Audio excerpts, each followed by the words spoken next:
eu incumbi minha esposa dessa missão aí, então se você não gostou do kit, a culpa é dela. Se você gostou, dá parabéns para ela. Tá bom? Ela fez com muito carinho. Então tem um crachá, uma caneta. A caneta ela não fez não. Essa caneta é a caneta presidencial, né? Bic, né? Então tem uma caneta aí por mais alguns meses.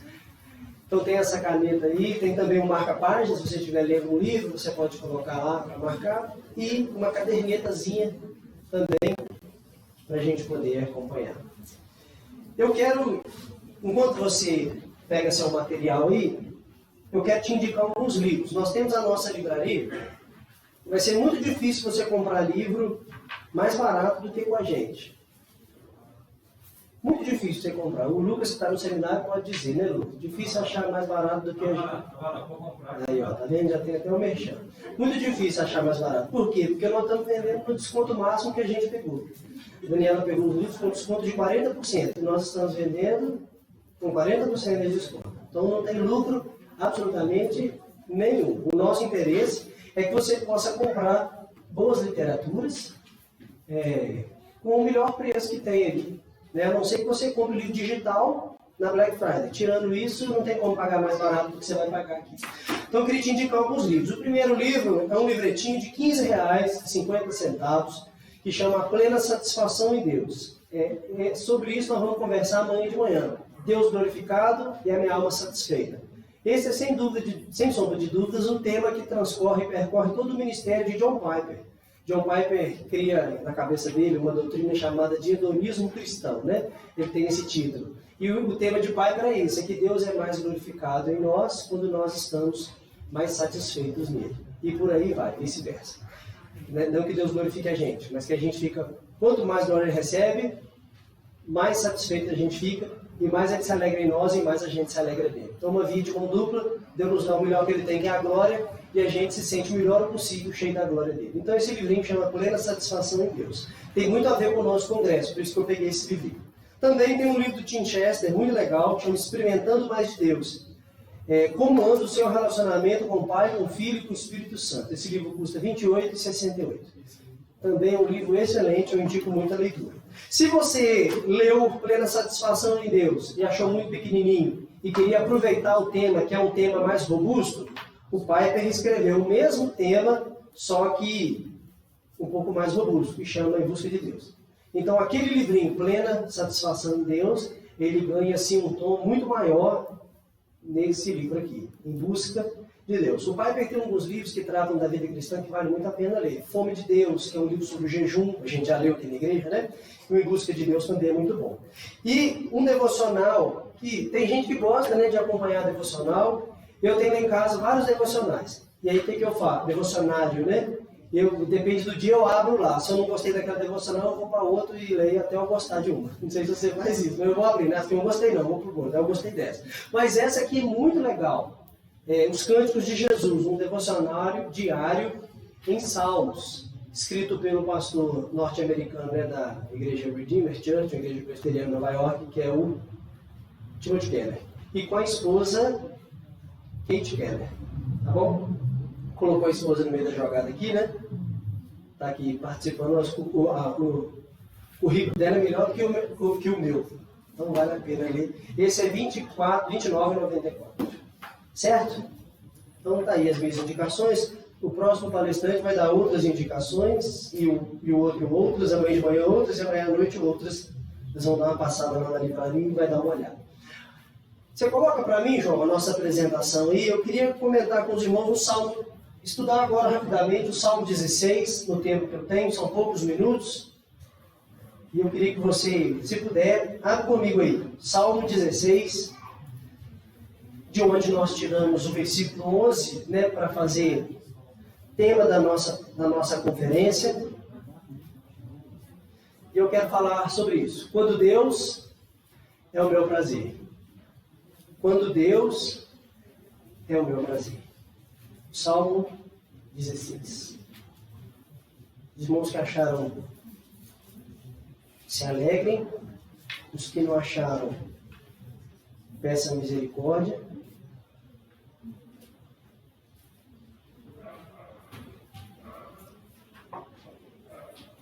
Salmo 16.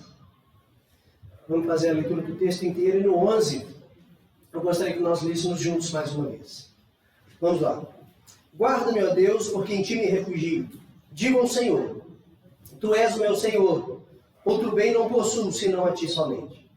Quanto aos santos que há na terra, são eles os notáveis, nos quais tenho todo o meu prazer.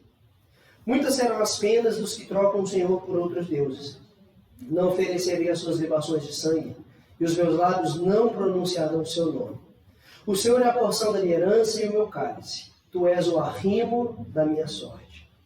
Caem as divisas em lugares amenos, é muito linda a minha herança. Bendigo o Senhor que me aconselha, pois até durante a noite meu coração me ensina.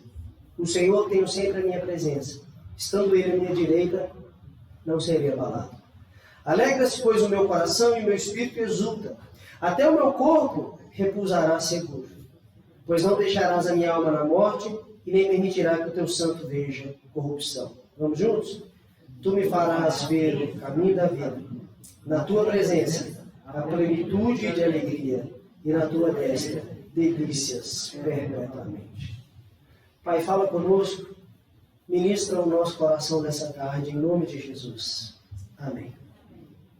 Quando Deus é o meu prazer, antes de tratar do tema específico do texto, eu queria só dizer por que nós pensamos em fazer esse congresso. É o 4º congresso que a gente faz aqui na igreja, e é sempre um prazer, a gente espera poder fazer todo ano, poder anunciar a palavra do Senhor. Mas lá em 2 Coríntios 1, 24, a palavra de Deus diz assim: não que tenhamos domínio sobre a vossa fé, mas somos cooperadores da vossa alegria, porque pela fé já estáis firmados.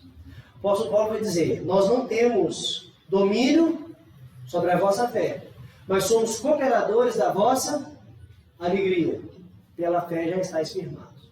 Eu acredito que esse versículo norteia qualquer pessoa que queira exercer algum ministério espiritual, algum ministério da igreja.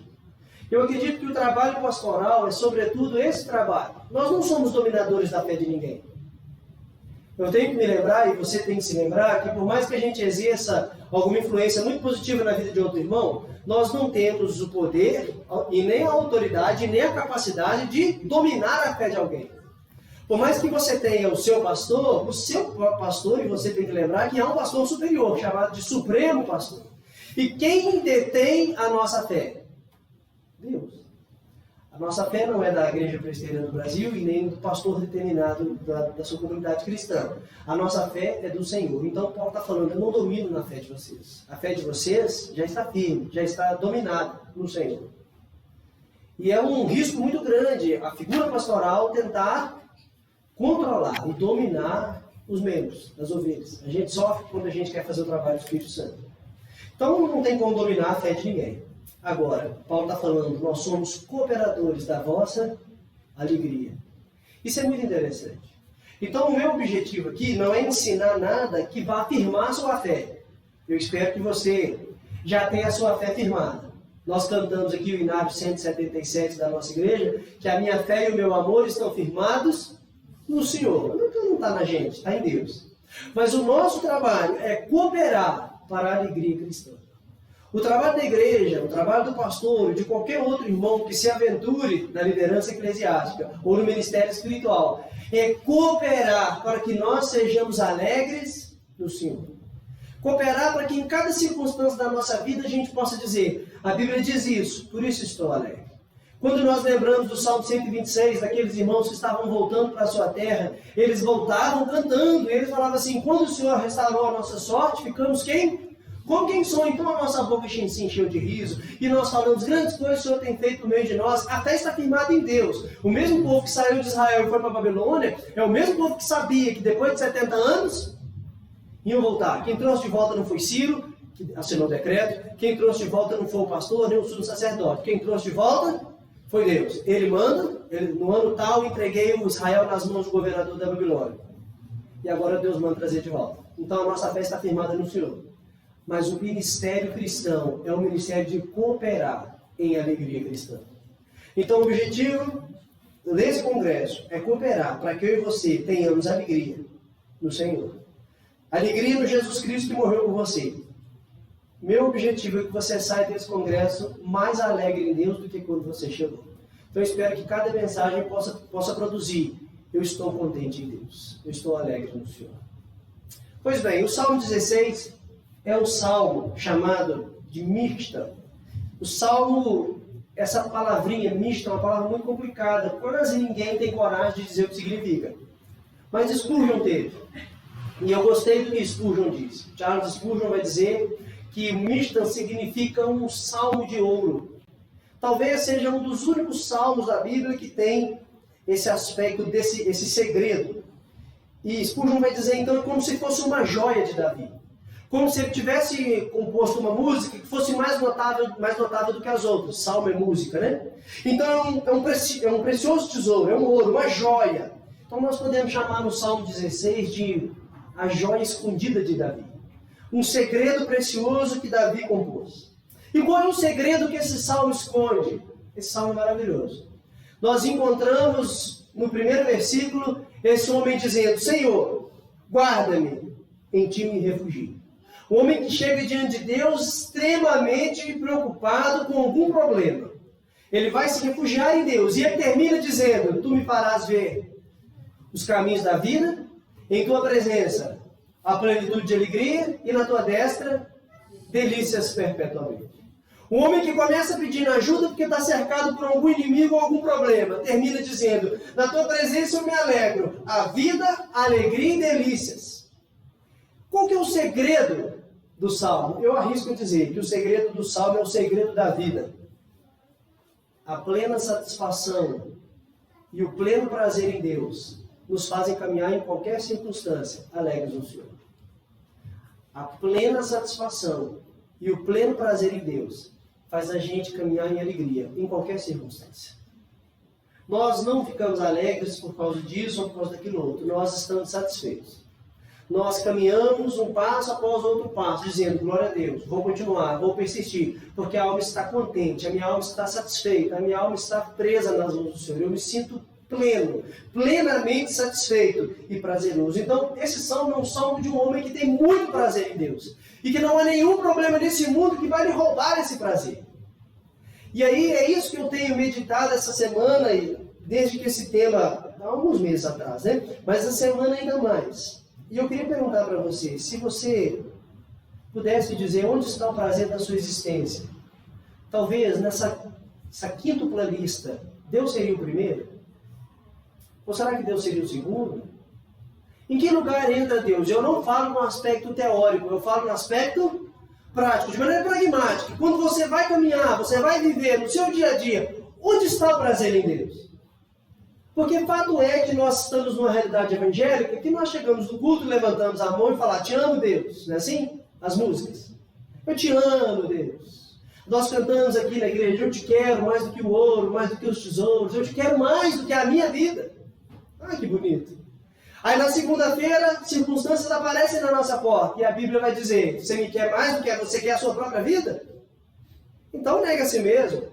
Tome a sua cruz e siga-o. E o que a gente faz? Eu acho que nessa circunstância não é bem assim. Não, amanhã eu vou tentar mais. Então percebe como às vezes há uma dicotomia desgraçada na vida da gente? Se você não gosta da palavra desgraçada, me perdoa. Mas é falta de graça total.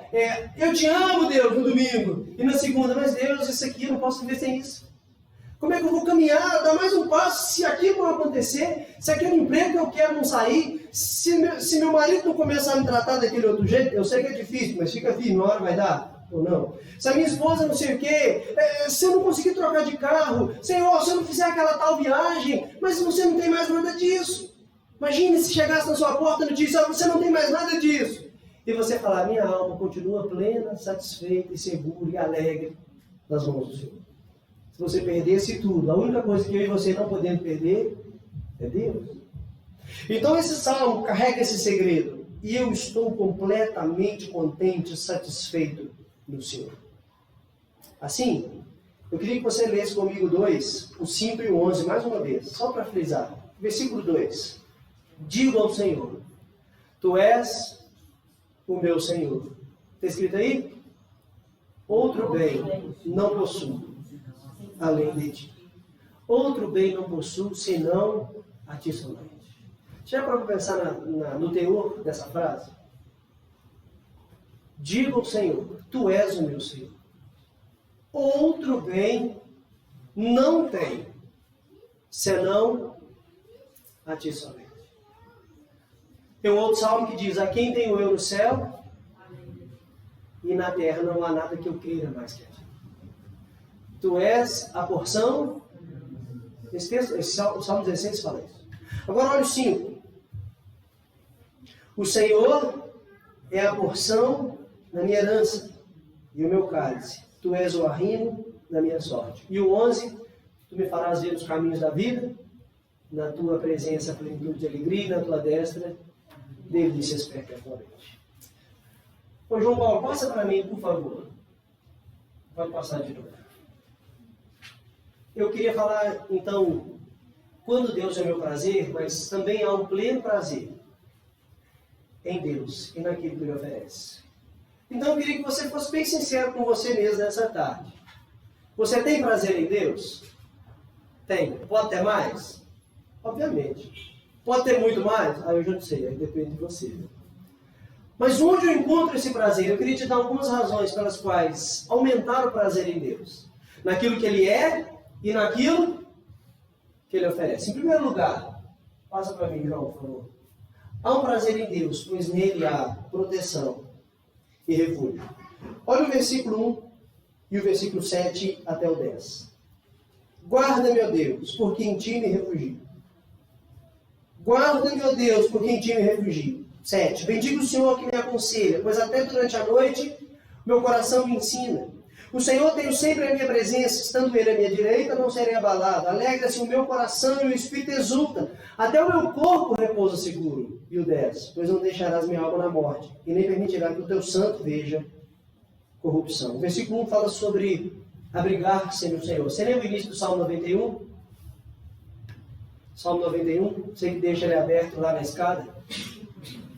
Lembra dele? Quando está subindo os degraus assim, tem aquela estantezinha no canto, o Salmo 91 está aberto lá. O que está escrito lá? O que habita no esconderijo do Altíssimo. Refúgio, habitar-se, abrigar-se, é a mesma ideia.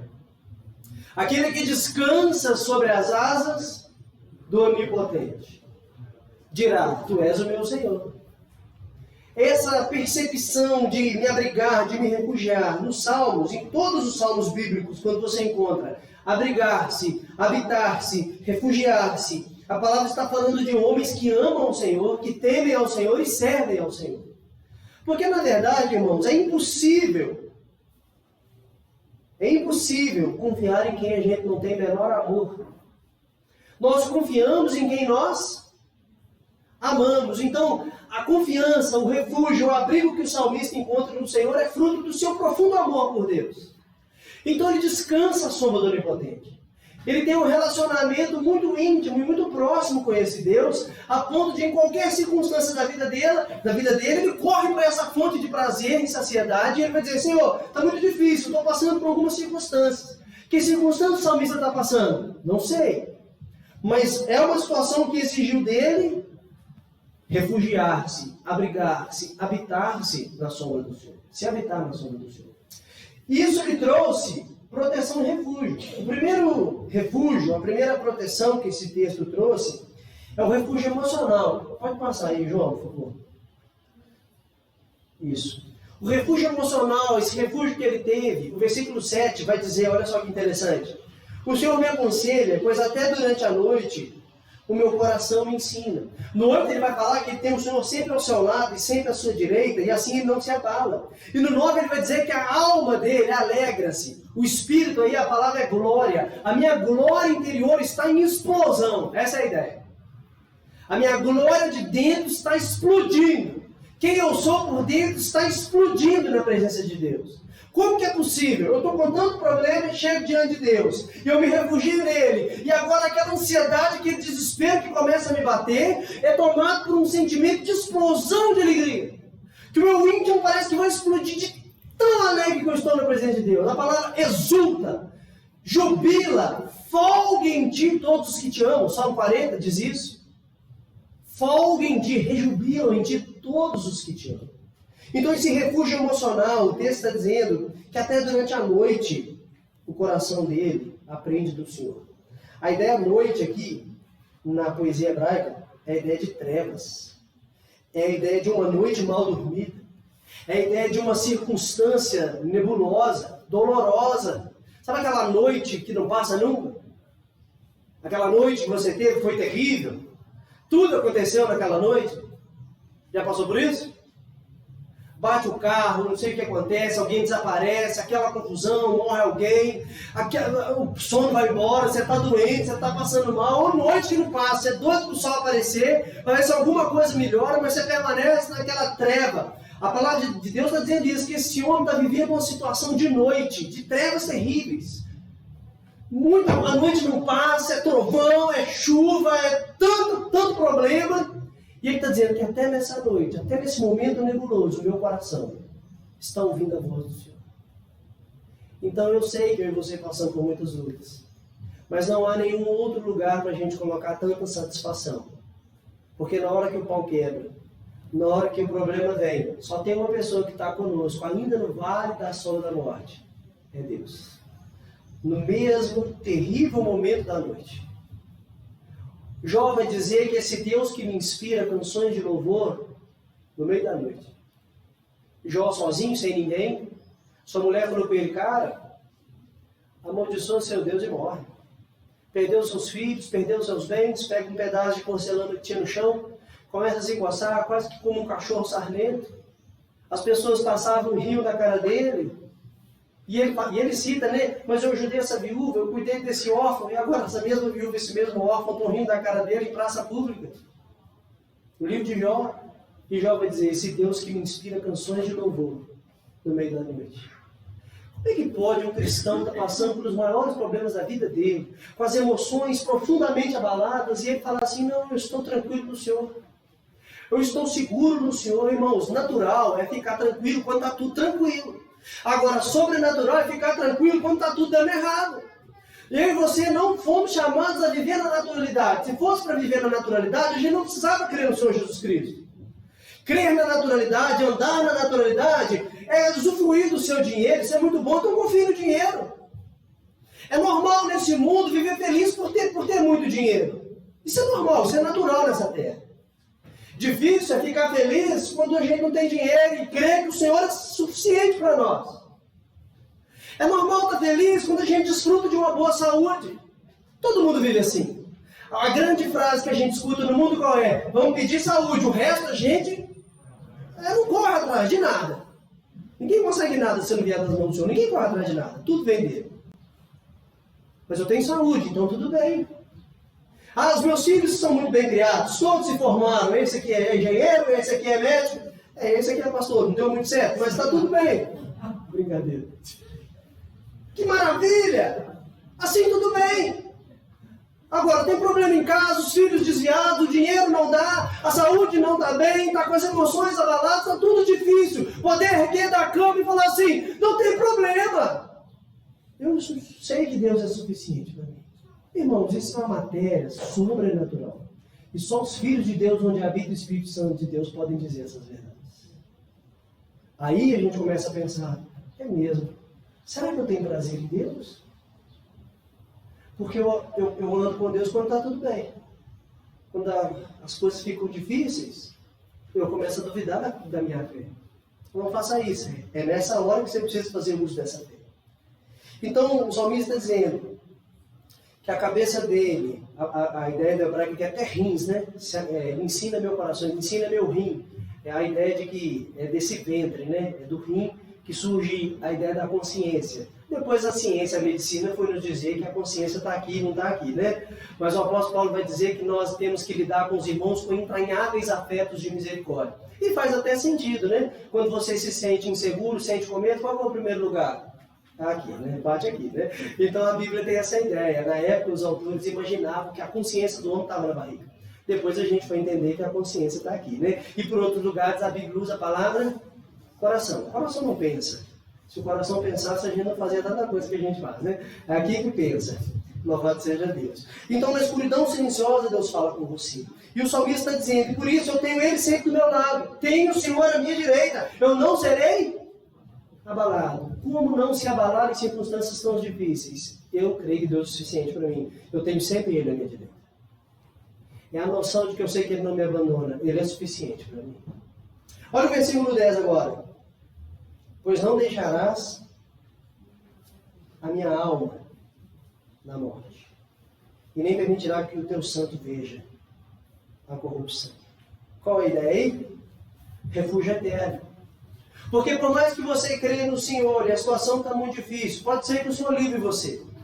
Ele livra da peste perniciosa, Ele livra dos dados inflamáveis, Ele livra do maligno. Tem gente que acredita, né, de verdade, que 1000 cairão ao teu lado, 10.000 do direito, e tu não serás atingido. Eu acredito que fisicamente às vezes isso acontece, às vezes não. Às vezes você é atingido e você morre mesmo. A gente passou por um período de pandemia e muitas pessoas eram crentes no Senhor Jesus, oraram com toda a sua força e Deus falou, não adianta. Chegou a sua vez, pode vir, você vai morrer mesmo.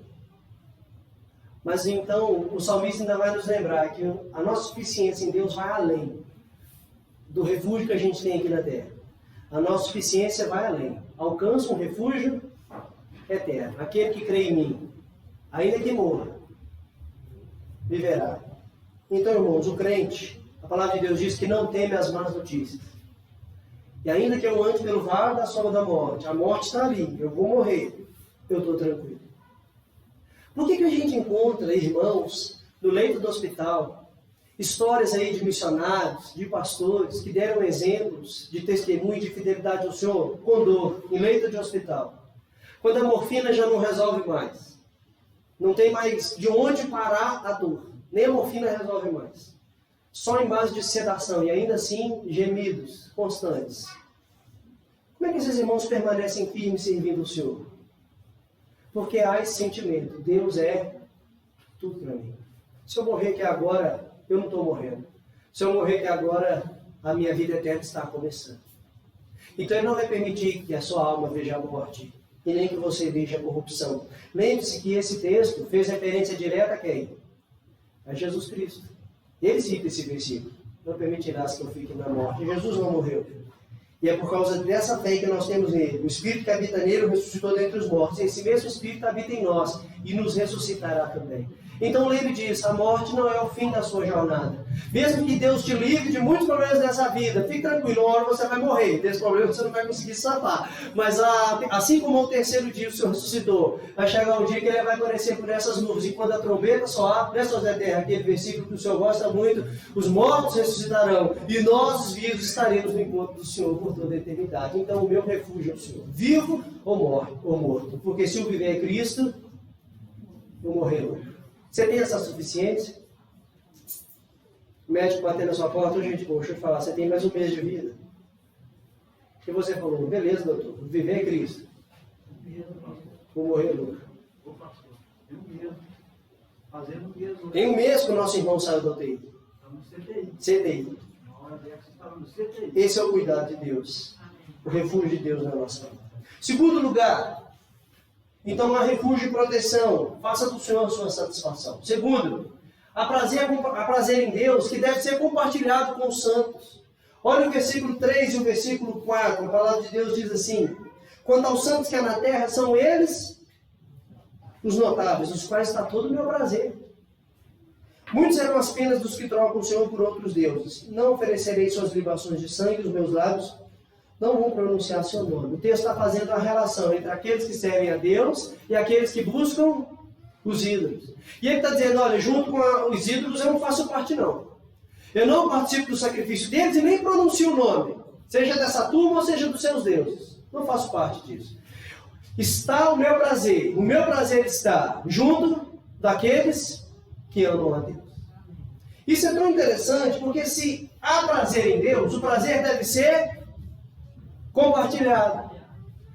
Não tem como eu dizer, eu tenho prazer em Deus, se eu não consigo desfrutar desse prazer compartilhado. Porque se eu me lembro bem, a oração que Jesus nos ensinou é do Pai, não é do Pai meu.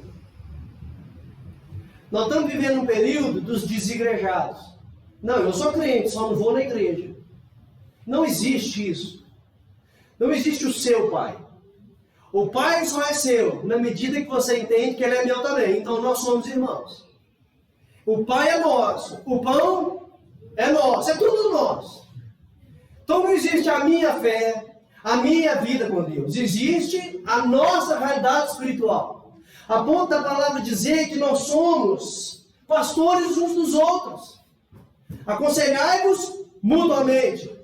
Quanto mais vede que o dia se aproxima, não deixei de congregar. A Bíblia podia falar, você crê? Você crê? Ah, que bom. Vai para cada um para sua casa, se vira.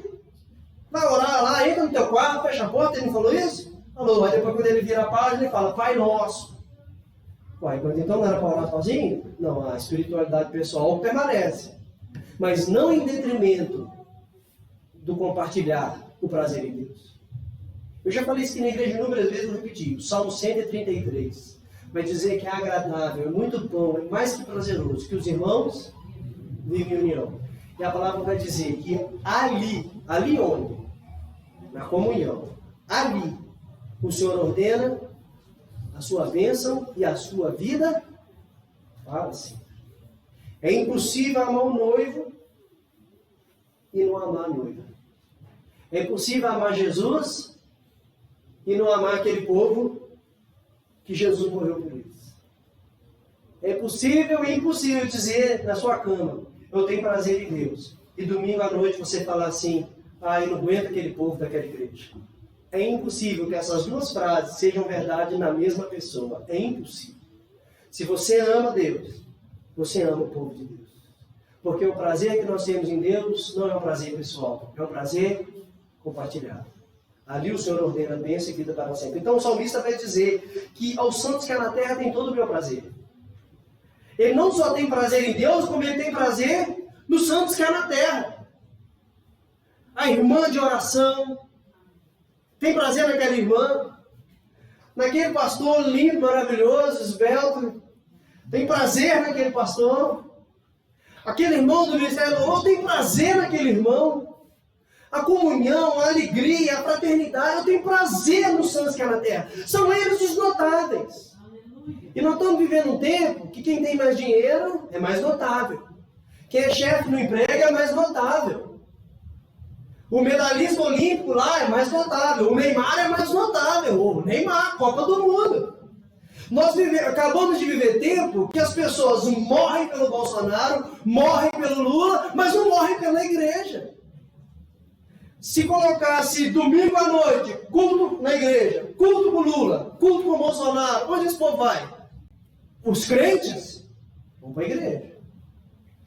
Porque aos santos que há na terra, são eles os notáveis. Se você fosse citar uma pessoa notável nessa terra, quem você citaria?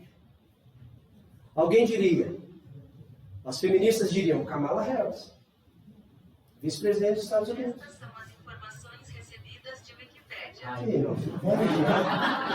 O inimigo está furioso, tá vendo?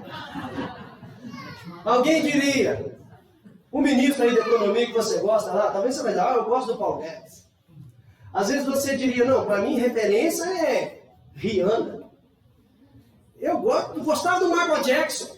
Ayrton Senna. Quem aqui não vai dizer Ayrton Senna é demais? Os irmãos aí, né, da época de Miriam, lá acompanhando Moisés, vão lembrar disso aí, né? Aí menos, né? Ayrton Senna é demais. Mas ninguém cita aquela irmã que faça chuva, faça sol, está presente na reunião de oração. O que ela vale para o mundo? Para o mundo eu não sei. Mas na Bíblia, ela vale muito mais do que Kamala Harris, Ayrton Senna, Princesa Elizabeth. Essa mulher é tão preciosa, porque os santos que há na terra são eles os notáveis. Imagine só, se a gente tivesse prazer em Deus, a gente ia dar valor para quem ama a Deus mais do que a gente. E a gente ia seguir essas pessoas. Porque as más conversações corrompem os bons costumes. Mas quando a gente ama a Deus, a gente fala assim, eu preciso chegar junto daquele irmão, ele é muito importante. Ele é a pessoa mais importante que eu tenho para caminhar agora, porque aquela pessoa ama a Deus mais do que eu amo. Dá para entender isso? Terceiro lugar, há prazer em Deus. Passa aí para mim. Peraí, deixa eu ler isso aí. Eu também estou meio perdido aqui, vocês me ignoram. Essa frase é de Calvino, olha o que Calvino diz. Essa passagem, pois, nos ensina que não há sacrifício mais aceitável a Deus do que quando sincero e honestamente nos unimos à sociedade dos justos e nos entrelaçamos pelos sagrados laços da piedade, cultivando e mantendo a boa vontade fraternal. Nisto consiste a comunhão dos santos, a qual separa das degradantes poluições do mundo, a fim de que seja um povo santo e peculiar de Deus. Calvino está dizendo que o único caminho que eu e você temos de sairmos dessa terra degradante e purificarmos a nossa alma é andar junto daqueles que amam a Deus. Então, há prazer em Deus porque Ele protege e refúgia seu povo. Há prazer em Deus porque é um prazer compartilhado. Terceiro lugar e penúltimo, lê comigo ali. Há prazer em Deus, pois Ele é a herança. Não, vamos de novo, assim eu não quero.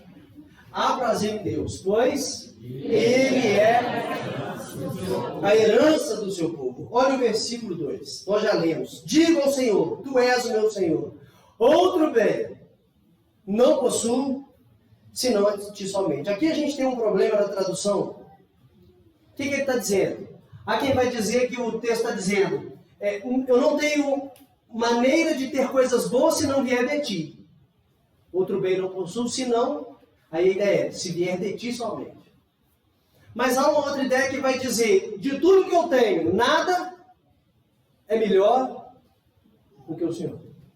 De todos os bens que eu tenho, nenhum deles pode ser melhor e maior do que o Senhor. E é nisso que eu acredito. Eu acredito que esse texto está dizendo, não há nada que eu tenha.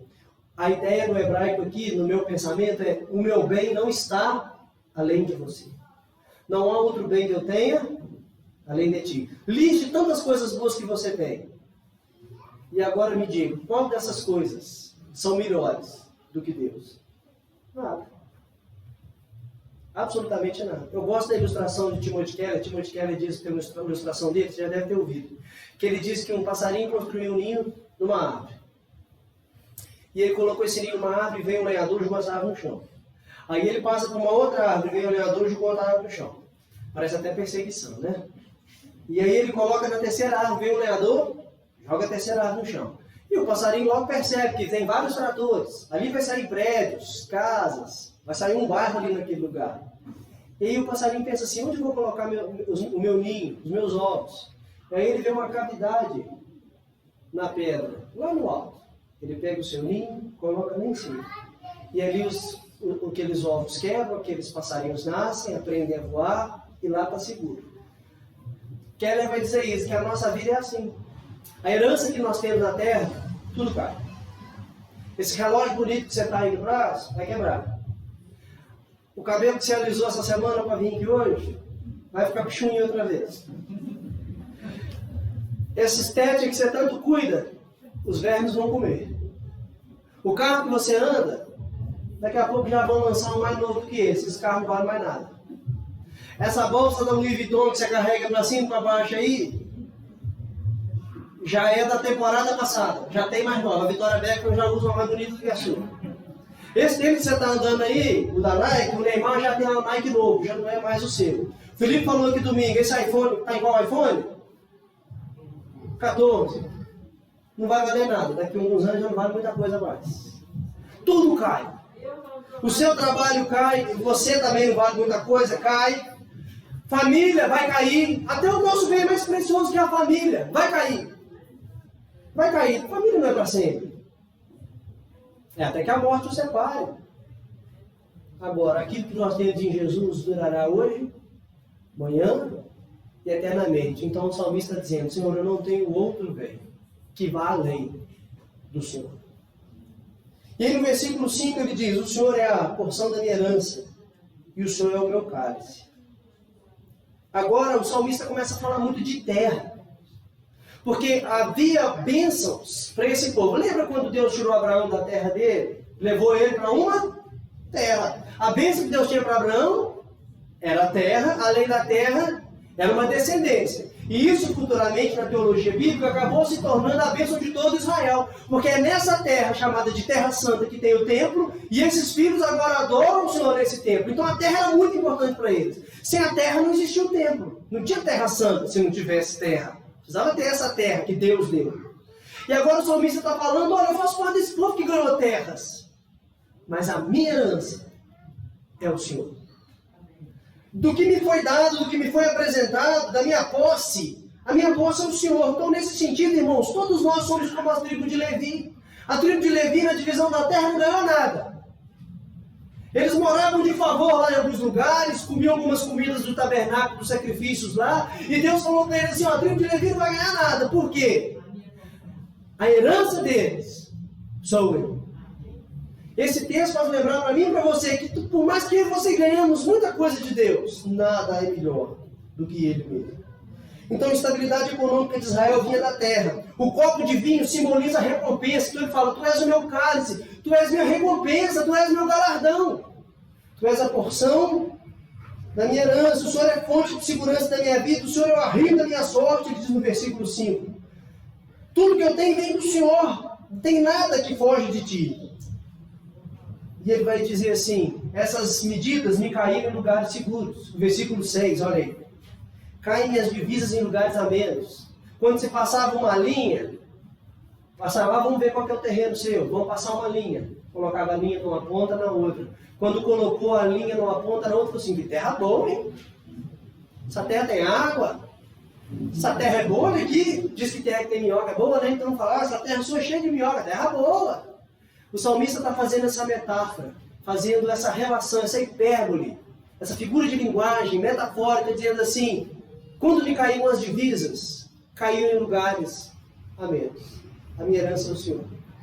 Enquanto muita gente comemora terreno com água embutida, ó, meu terreno tem água corrente. Eu falo assim, olha, meu Deus, é água corrente dentro de mim. Isso aqui é uma alegoria maravilhosa que o próprio salmista está fazendo, não sou eu. Caiu aqui em lugares amenos, lugares gostosos, minha herança é gostosa, é fresca, é prazerosa, essa terra que eu ganhei é maravilhosa. Então imagine assim, uma pessoa sentada debaixo de uma palmeira, bebendo água de coco, contemplando aquela linda lagoa, os patinhos para lá e para cá, aquela brisa suave, ai que lugar gostoso. A Bíblia está dizendo, a minha herança espiritual é assim, o Senhor em mim me dá essa sensação de satisfação, de saciedade, de alegria e de contentamento. É um lugar fresquinho, é um lugar gostoso. Vamos ler o que diz Mateus Henry. Passa para mim, João. Mateus Henry diz assim, aqueles que têm Deus como a sua porção, têm uma boa herança. Volte para o seu descanso, a minha alma, e não procure mais. Pessoas graciosas, embora ainda cobissem mais de Deus, nunca cobiçam mais que Deus. Isso aqui é bonito demais, não? Volte para o descanso da sua alma. Fala com essa alma aí, volta para o seu descanso, não procura mais. Porque mesmo aqueles que mais cobiçam, nunca cobiçam mais do que Deus. Eles cobiçam mais de Deus. Eu quero mais de Deus, mas eu não quero nada mais do que Deus. Essa frase você podia anotar no seu coração. Falou, Senhor, eu quero mais de Ti, nunca mais do que o Senhor. Mais do que a Ti. Estando satisfeitos com a sua benevolência, estão abundantemente satisfeitos com ela. Eles não invejam nenhuma alegria e prazeres carnais. Qual que é o resultado, a resposta para a gente satisfazer a nossa alma nessa terra? É estar cheio de Deus. Quando a gente está suficiente no Senhor, satisfeito no Senhor, as outras coisas começam a virar nada. Vamos ler agora também o que diz João Calvino. O nosso pai, né? Passa aí para mim.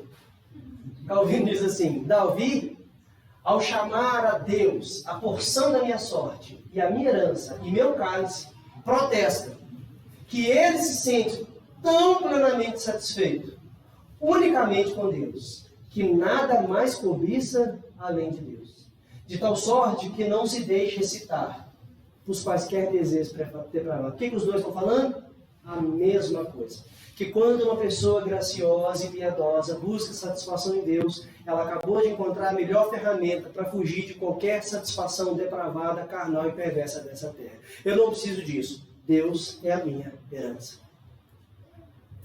Por fim, irmãos, eu quero dizer a última coisa. Quarto lugar. Há prazer em Deus, pois nele há plena satisfação. Então há prazer em Deus porque Ele é refúgio e proteção. Há prazer em Deus compartilhado com os santos. Há prazer em Deus. Qual que foi esse terceiro ponto aí?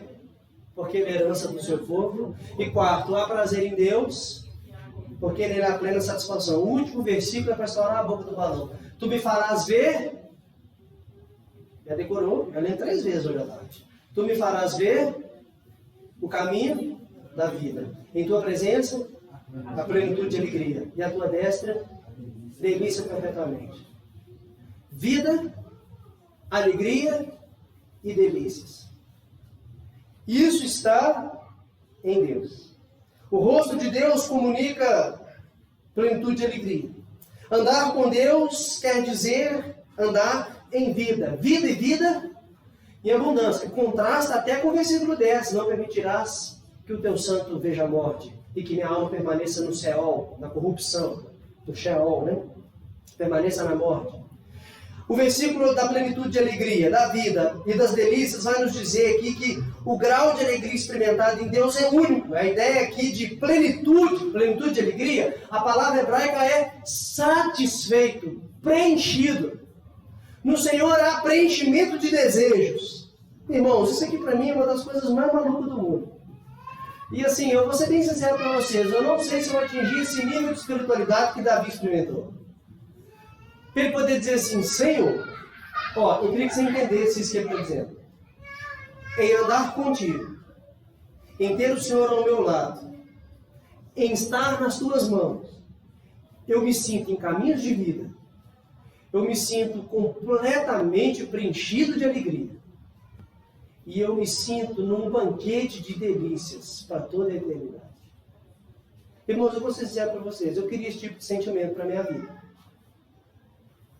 Poder dizer, Senhor, eu estou tão feliz, mas eu estou tão satisfeito com o Senhor, que andar com o Senhor me faz ver que esse é o melhor caminho que tem. É o caminho da vida. Por outro lado, estar com o Senhor aqui me faz ter tanta alegria. Nós temos um presbítero aqui na igreja, o presbítero Orlando, que ele fala assim, eu quero ver se você vai cultuar agora e bater palma igual você bate palma do seu time no Mineirão. E a ilustração dele é muito simples, mas comunica muitas verdades. Que o nosso coração tem uma hora que estoura de alegria por tantas coisas. Se você recebesse a notícia, aquele seu tio, mala sem alça, morreu, e deixou 50 mil reais para você na herança, você ia ficar doido. Eu não ia. Você ia ficar doido. 50 mil reais, eu não acredito. Eu tenho tanta coisa para fazer com esses 50 mil reais. Você não tem não? Então pode dar para mim. Eu tenho coisa para fazer com 50 mil reais. Eu tenho. Pagava algumas contas aí. Se você fizesse aquela viagem inesperada, olha, o que você quer de presente? O seu pai fala assim, queria ir para Disney? Vai para Disney. Toma aqui o meu cartão de crédito. Eu falo, nossa, como eu queria conhecer o Mickey. Sei lá o que você quer fazer na sua vida. Ou você conseguisse o ingresso para assistir o final do seu time na Libertadores. Ou você conseguisse para assistir o Brasil na Copa do Mundo, lá, a final, lá no Catar, sei lá comemorando aquele povo lá. Quantas coisas encheriam o nosso coração? Fala assim, olha, eu vou te fazer uma oferta, sabe esse carro aqui? Custa 100 mil reais, eu faço você por 60 mil, você fala, é tudo que eu tenho. Compra um carrão, 60 mil reais, você andar por aí. Eu estou muito feliz dirigindo esse carro novo. Vocês estão entendendo onde eu estou querendo chegar? A palavra de Deus está dizendo que não há absolutamente nada com o cristão que seja mais prazeroso, mais gostoso, que faça ele explodir de alegria, que ele esteja mais preenchido do que Deus. Dinheiro, qualquer outro prazer desse mundo, dá essa sensação de saciedade, de satisfação tão grande, mas assim, nossa, essa pizza italiana que eu experimentei maravilhosa, essa picanha que está sendo prometida aí para 2023 vai ser maravilhosa. Eu não sei o que é isso que eu estou comendo, essa comida aqui está deliciosa, como diz a Ana Maria Braga, essa é de comer debaixo da mesa, como diz os antigos, de comer rezando. Sabe aquela circunstância da sua vida onde você teve a maior alegria do mundo? Você quase explodiu de alegria, seu coração quase saiu pela boca. Obrigado. Muito obrigado, fico lisonjeado.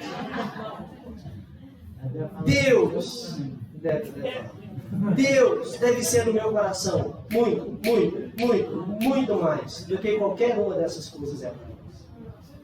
Então, irmãos, eu quero encerrar aqui. Como anda a nossa relação com o Senhor, hein? Jesus, pode passar para mim aí, por favor. Pode passar mais um. John Trapp, que foi um puritano, diz assim: aqui está tudo o que pode ser dito, mas as palavras são fracas demais para explicar. Para a qualidade há no céu alegria e prazeres, por quantidade uma plenitude, uma torrente em que bebem sem deixar ou sem repugnar.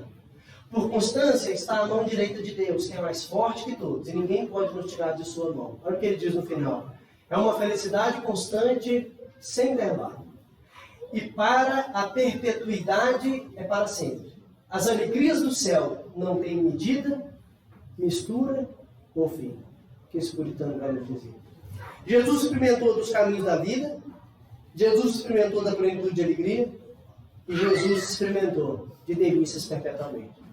E aquele que anda com Jesus conhece a vida, a verdadeira alegria e o verdadeiro prazer. Você conhece a verdadeira vida? Jesus Cristo de Nazaré? Sim ou não? Você conhece a verdadeira alegria? Jesus Cristo de Nazaré? E você conhece a verdadeira delícia desse mundo, que é Jesus Cristo de Nazaré? Pois bem, vamos encerrar em duas frases que eu quero encerrar dizendo, duas frases de Timothy Keller. Timothy Keller diz assim: se vivemos por qualquer outra coisa senão Deus, caímos na armadilha. Se vivemos por qualquer outra coisa senão Deus, caímos em uma armadilha. E ele vai dizer: se Deus é o nosso maior bem, esse bem aumentará até o infinito. Com essa prosa de Buzz Lightyear, né? Meu pai vai nos dizer que se Deus é o nosso maior bem, esse bem aumenta até o infinito. Então aquele que anda com Deus verá alegria ao infinito e além. Com toda certeza. Vamos orar? Pai, nós te louvamos. Te louvamos porque não há dúvidas na tua palavra de que tu deves ser a nossa alegria, a nossa sorte. Não há dúvidas, ó Pai, de que o Senhor deve ser o nosso início, o nosso meio, o nosso fim. Não há dúvidas, ó Pai, que há em Ti todos os recursos para o nosso contentamento aqui, hoje e para sempre. Quem tem o Senhor, Pai, não sente falta de nada. Não há nenhuma dúvida disso. Mas nós pedimos a Tua graça, a Tua intervenção, para que o Senhor possa nos socorrer e nos ajudar e buscar em Ti, Pai, tudo aquilo que nós precisamos para estarmos contentes, satisfeitos e realizados no Senhor. Fica conosco, em nome de Jesus. Amém. Amém. A gente tem aí uns 10, 15 minutinhos de intervalo e daqui a pouquinho o Felipe vai trazer a mensagem para nós. Então, se quiser beber uma água, se quiser ver as camisetas, olhar os livros, se quiser bater um papo aí, daqui a pouquinho a gente volta. Ali, 16h55, quando for 5h05 ali, a gente está de volta. Ai, mentira.